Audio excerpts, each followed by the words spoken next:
নবীকে আল্লাহ রাব্বুল আলামিন আলোর মশালের সাথে তুলনা করেছে। এখন বর্তমানে আছে মোমবাতি। উদাহরণস্বরূপ ধরুন, আপনারা এখানে যারা আছেন, আপনাদের প্রত্যেকের হাতে একটা একটা মোমবাতি, আমার হাতে একটা মোমবাতি, কিন্তু আপনাদের কারো মোমবাতিতে কোনো আলো নাই, আর আমার মোমবাতিতে আলো আছে। আপনারা প্রত্যেকে যদি আমার এই ধরানো মোমবাতি থেকে আলো নেন, প্রত্যেকে নেন, আমার এই মোমবাতির আলো কি কমবে? যদি আপনাদের এলাকার সকলে নেন, আমার এই মোমবাতির আলো কি কমবে? কমবে না। যদি গোটা বিশ্বের সবাইও নেয়, আমার এই মোমবাতির আলো কি কমবে না।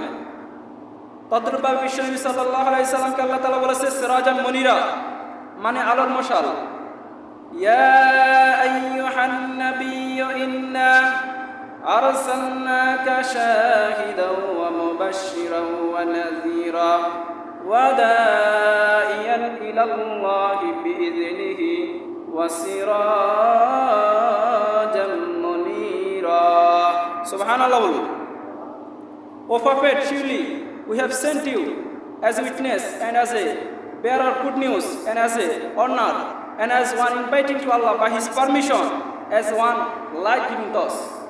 নবী হে, আমি আপনাকে সতর্ককারী হিসেবে প্রেরণ করেছি, মানুষের ভালো কাজের জন্য প্রেরণ করেছি, মানুষদেরকে আল্লাহর দিকে ডাকার জন্য আপনাকে প্রেরণ করেছি।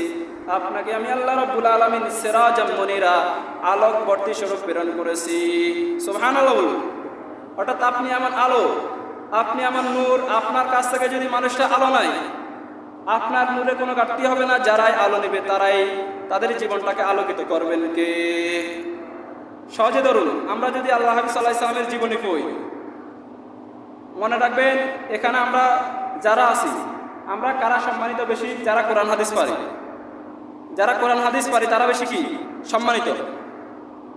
যারা যত বড় আলেম তারা তত বড় সম্মানিত। রাসূলের কোরআন হাদিস চর্চা করার কারণে তাদেরকে সম্মানিত করেছেন কে? তদ্রূপভাবে আপনি রাসূল সাল্লাল্লাহু আলাইহি সাল্লামের জীবনে যতই পয়েন আপনি সম্মানিত হবেন, কিন্তু রাসূলের সম্মান কি কমবে? রাসূলের সম্মান কমবে না। এই জন্য রাসূলকে আল্লাহ রাব্বুল আলামিন সিরাজাম মুনীরা, মানে আলোকবর্তী স্বরূপ প্রেরণ করেছে। সুবহানাল্লাহ।